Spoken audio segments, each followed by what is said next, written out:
হচ্ছে এক একমাত্র হচ্ছে আমাদের মেডিসিন হচ্ছে চা। চা আমাদের এরকম একটা পানীয়, সকলের কাছে কিন্তু প্রিয় পানীয় বলা যেতেই পারে। কেন চা আমাদের নিত্য প্রয়োজনীয় জিনিসের মধ্যে একটা। সকালে ঘুম থেকে উঠলেই আমরা চা পান করি। চা আমাদের একরকম শক্তি, যে শক্তির অনেক কিছু টেনশন থেকে মুক্তি দেয় আমাদের চা। কোনো ঘুরতে গেলে, কোনো জায়গায় কারো পরিবারও গেলে আমাদের চা দিয়ে কিন্তু অভ্যর্থনা জানায়। কারো কারো চা বিভিন্ন বিভিন্ন রকমের পান করে, কেউ দুধ চা, কেউ লিকার চা, কে পাতি লেবুর চা, কে আবার হজমলার চা কেউ পান করে। একটা কথাই আছে, কফি হাউসের আড্ডাটা আজ আর নেই, কিন্তু চায়ের আড্ডাটাও আজকাল কমেই গেছে। বন্ধুদের সাথে আড্ডা করতে গেলে লাগে চা, কোথাও গেলে লাগে চা, কিন্তু চায়ের মতন পানীয় কিন্তু কিছু হয় না। অনেক বড় টেনশন থেকেও চা পান করলে অনেকটা মুক্তি পাওয়া যায়। কিন্তু চায়ের গুণ অনেক গুণ।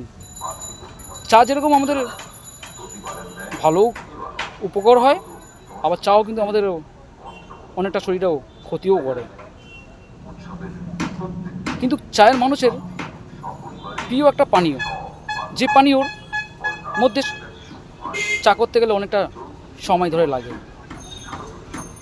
কিছু সেই মানুষকে ধৈর্য করে চাটা বানাতে হয়, সে সবার কাছে চায়ের প্রশংসাও পায়। সে মেয়ে হোক ছেলেই হোক না কেন, বা চায়ের দোকান, আমরা যে চায়ের দোকান খাই সেই চায়ের দোকানকে কিন্তু আমরা সম্মান করি। আজ চায়ের জগতের অনেক কিছুই আমরা শিখছি, যে চাকে শ্রদ্ধা, চায়ের ভালোবাসাই থাকবে অপরন্ত সময়। চা আমাদের মূল্যবানের মধ্যে একটা পানীয় জিনিস, যে জিনিসের মধ্যে রয়েছে চায়ের অন্যতম উপাদান। অনেক ডাক্তাররাও বলে, প্রেসক্রিপশনরা বলে, ডাক্তাররাও বলে যে চাটা খেলে অনেক শরীরের ক্লান্তি কিন্তু দূর হয়। চায়ের মতন কোনো কিছুই হয় না উপকার। চাকে পানীয় হিসাবে আমরা কিন্তু পান করি। আজ চা থেকে অনেক কিছু, একজন বিশিষ্ট গুণী ব্যক্তি কিন্তু আজকে আমাদের দেশের মন্ত্রী হিসেবে কিন্তু বিবেচিত হয়েছে। কিন্তু সেই জিনিসগুলো আমাদের মধ্যে না করে চিন্তা শক্তিকে বাড়িয়ে আমরা কিন্তু ফেসবুককে শ্রদ্ধা জানিয়ে জয় জয়কার হোক ফেসবুকের, সব পরিবারদেরকে জয় জয়কার হোক। চায়ের অবদান কিন্তু মা বোনেরা কিন্তু বিশেষ উপাদান দিয়ে করে, এলাচ, দারচিনি, লবঙ্গ দিয়ে কিন্তু চাটা কিন্তু সুন্দর আমাদের কিন্তু পরিদর্শন করে দেখে।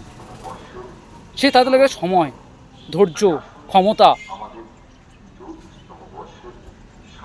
লাগে, তার মিষ্টি একটা হাসির গুণ আছে চা। আমি আজকে চা দিয়ে একটা গল্প তোমাদের কাছে তুলে ধরলাম। কেমন হয়েছে বন্ধুরা জানিও। আশা করছি সবারই ভালো লাগবে। সবাইকে শুভ দুপুরের শুভেচ্ছা। শারদের শুভ শুভেচ্ছা আমাদের সূচনা হয়েই গেছে, মায়ের আগমন আর কিছুদিনের মধ্যেই। সবাই পরিবারকে নিয়ে হাসি খুশিতে পুজো কাটাক, ভালো করুক সবার, এই বলে আমার বক্তব্য শেষ করলাম।